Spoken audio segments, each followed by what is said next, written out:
Hi, Gloria. Hi, Shelly. So everyone, this is Gloria of the channel Gloria Z. Thompson. She's got a wonderful channel here on YouTube. And we are going to be talking about the most surprising books. Mm-hmm. And I think you probably have thought about this more than I have. And you have great reasons behind them. That's just my suspicion. So yeah. Do you want me to start then? Yeah, I would like you to start. Okay. Do we want to go back and forth or just do a whole grouping? Let's go back and forth. Okay, perfect. So most surprising for me in the last year that I read them, and I think they surprised me because it just hit me in like the right place at the right time, and I wasn't expecting it. Most of these like were weirdly emotional for me.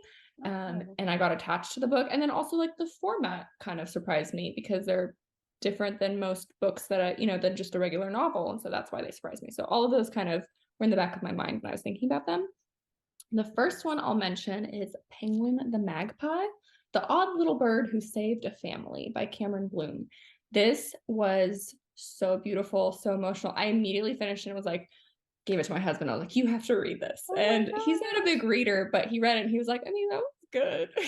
But I was like over there like weeping, like it didn't break your heart. But this book it's a nonfiction memoir. Cameron Bloom is the father of this family. And it's him and his wife, and they have two boys. And the wife, they go on a trip to Thailand, and the wife has a really bad accident and she ends up being paralyzed. And she is going through like depression because her whole life has changed. And they're from Australia area. And he is a photographer. And at the same time that all of these events happen in their life, they decide to like nurture and save a little magpie bird. Mm-hmm. And so this book is a book of photography. Like it's full of beautiful little photographs, and then just like a couple of paragraphs. And it hit me in the heartstrings. It was a beautiful read. It was a quick read. And I think I was also surprised with like the photography aspect, adding so much to it, and how emotionally like beautifully written it was from this husband's perspective, like telling the story of what happened to his family and his wife. And anyways, it was very lovely. That is beautiful. That's beautiful. Now I want to read it, to be honest. All right. So my first book is going to be A Raisin in the Sun by Lorraine Hansberry.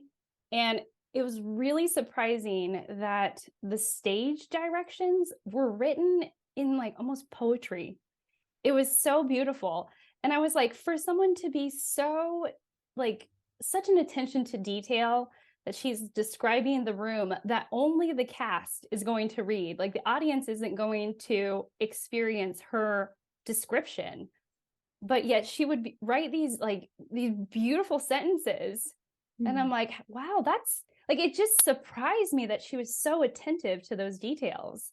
And I was just in awe of like the minutia in which she approached something that was just, relatively short and small. But it was it packed a big punch. So yeah. And I feel like in a play, you'd want it to pack a big punch. So I feel like every word matters. So that's really cool. Yeah, absolutely. Absolutely. All right. So what's your next one? Next one for me is a cookbook. So that's what surprised me. I got this for Christmas now 2 years ago. And I didn't really expect much of this. I was like, this is just going to be a Russian cookbook. It's called Kachka, which is a name of a small duck, and it's the name of a restaurant actually here in Portland. And so I wasn't expecting much. I was like, it's just going to be a cookbook full of recipes, like whatever. But in most cookbooks, at least, there's like a little paragraph about the chef or the author writing about like what that dish means to them or the background behind it. And those little paragraphs, I again started crying in this book. And I'm like, wow, okay, clearly something's going on, Gloria. You're emotional. But it was very relatable. I come from a Russian background. And so just like reading about like the immigrant experience and like relating to like your mother's and grandmother's cooking and like just the cultural importance of like food to like my background and my people, and all of this was explored in this book, and it's full of also beautiful recipes and photographs. And I feel like I had a little also history lesson behind like each of the dishes that I'm so familiar with. So yeah, this one was really surprising because it's so much more than just a cookbook full of recipes. So yeah, well, that looks good. I mean, now I'm like, I want to read that. You're making me want to read all of them. All right, my next one, I read it and then I kind of put it away in my mind. And then said, like, someone talked about it, about how good the book was. And I was like, that book was really good. And I'm talking about Beloved by Toni Morrison. And then not only was I like, that book was really good, but then I started thinking about the character. And then what was weird was that as I was doing my top books of the year, I was just talking about it. And it started to make me cry as I was talking about the main character. And I was like, I didn't realize how attached I was to her. So it was so weird because, like, as I read it, I didn't think it made that much of an impact. I didn't think it was that surprising. But then every time I think back and I revisit it, I keep on thinking about how amazing the main character is from this book. It was such an odd experience because I just had it was like it's only until later have I even really appreciated the reaping of the benefits of this character that I am still continuing to think about. So such an odd experience, but a surprise. I was like, even as I made the video of my top of the year, top classics, I was just like, I surprised myself by getting kind of emotional. I was just like, I did not expect to feel the way I felt about this character as I was talking about her. It's weird. It's interesting. That's so cool when a book stays with you like that. Mm-hmm. I've yet to read a Morrison, but I'm excited to try her. She's interesting. She's interesting. So what's your next book?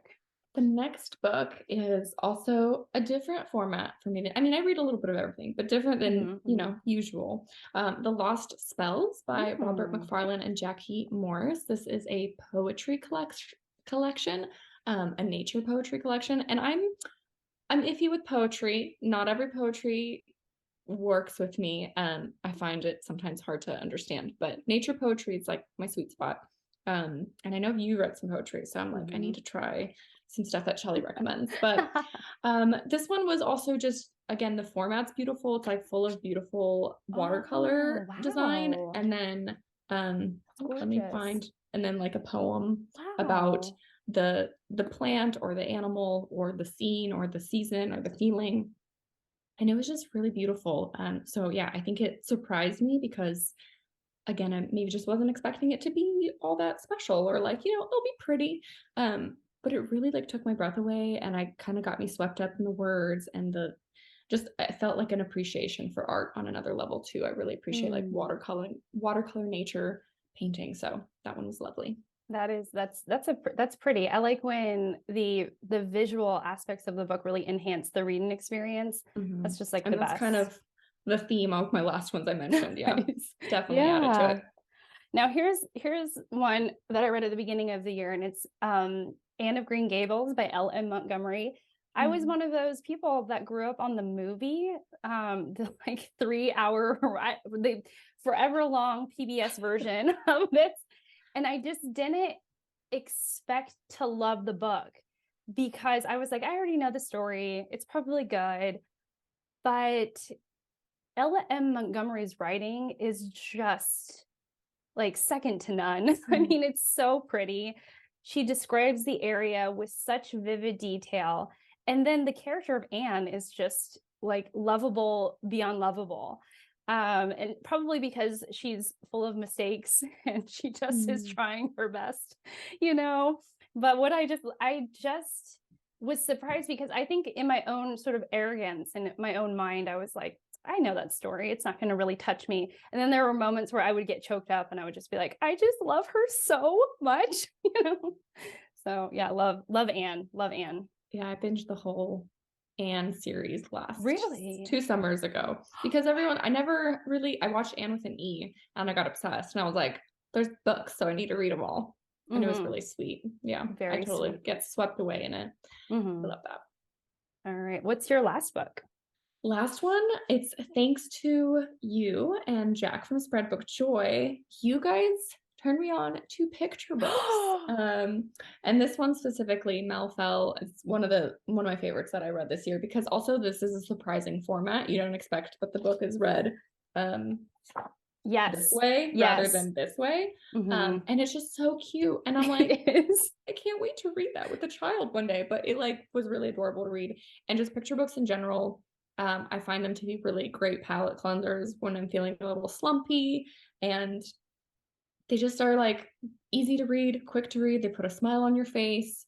And especially when you find one that like the art matches or pairs so well, and like the words are also beautiful, and then like the story is just kind of on this other level. Just when you find those two paired well together, it's so magical. And so It I'm is. like, picture books are totally going to be a part of my regular reading, just to sprinkle in now and Yeah. again. I love Melfell. That's such a Yeah. great book. It's so good. It's cute and it's surprising. There's a little twist in it Oh, that I you don't know. see coming. It's super cute. It's so great. It was such a like delightful read when I picked it up, and one of those things where I was like, I understand why it was an award winner, and yeah, so great. So great. Well, thank you for sharing. I really appreciate it. And thanks for coming on my channel. I'm going to leave all of Gloria's links and stuff linked down below. And yeah, I'll see you later. I love chatting with you. Thanks for having me. Yeah. All right. Bye. Bye.